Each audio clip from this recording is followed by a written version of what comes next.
एक बार देवर्षि नारद के मन में यह विचार आया कि वे ब्राह्मण के सबसे बड़े भक्त हैं। वे हर समय नारायण नारायण का जाप करते रहते हैं और तीनों लोकों में भगवान विष्णु का गुणगान करते हैं। उनके मन में धीरे धीरे यह अहंकार घर कर गया कि उनसे बड़ा कोई भक्त इस सृष्टि में नहीं है। जब भगवान विष्णु ने नारद के मन में यह अहंकार देखा तो उन्होंने इसे दूर करने का निश्चय किया। नारद जी बैकुंठ पधारे और भगवान विष्णु से बोले, प्रभु, इस मृत्यु लोक में आपका सबसे प्रिय भक्त कौन है? निश्चित ही वह कोई ऐसा होगा जो 24 घंटे आपका स्मरण करता होगा। भगवान विष्णु मुस्कुराए और बोले, नारद, धरती पर एक साधारण सा किसान रहता है। वह मेरा बहुत ही प्रिय भक्त है। नारद जी को बड़ा आश्चर्य हुआ।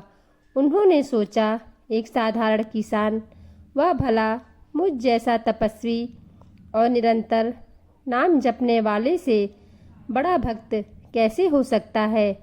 नारद जी ने उस किसान की परीक्षा लेने का निर्णय लिया और धरती पर पहुंच गए।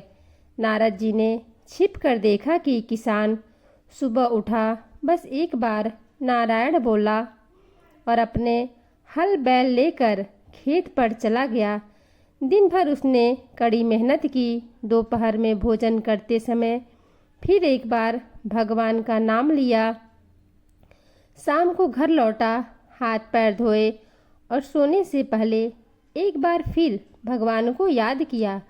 नारद जी क्रोधित हो गए। वे तुरंत बैकुंठ लौटे और बोले, प्रभु, वह किसान तो दिन भर में केवल 3 बार आपका नाम लेता है। मैं तो हर क्षण आपका नाम जपता हूँ, फिर वह आपका प्रिय भक्त कैसे हुआ? भगवान विष्णु ने नारद की बात सुनकर कोई सीधा उत्तर नहीं दिया। उन्होंने नारद को तेल से लबालब भरा हुआ एक पात्र दिया और कहा, नारद, आप इस पात्र को लेकर पूरी पृथ्वी की परिक्रमा करके आइए। बस एक शर्त है, इस पात्र से तेल की एक बूंद भी नीचे नहीं गिरनी चाहिए।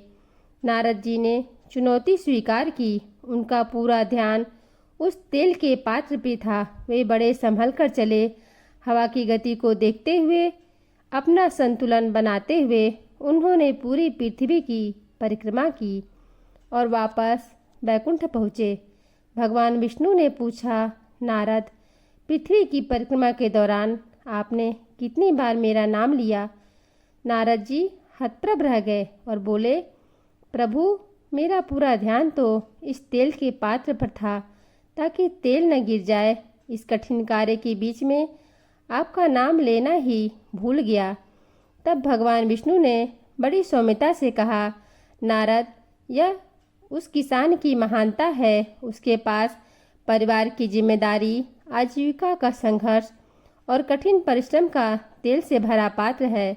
वह अपने सांसारिक कर्तव्यों को पूरी तरह निष्ठा से निभाते हुए दिन में 3 बार मेरा नाम लेना नहीं भूलता, जबकि आप एक छोटा सा कार्य करते हुए मुझे भूल गए। नारद जी का अहंकार टूट गया। उन्हें समझ आ गया कि सच्ची भक्ति केवल माला जपने में नहीं, बल्कि अपने कर्तव्यों का पालन करते हुए ईश्वर को याद रखने में है।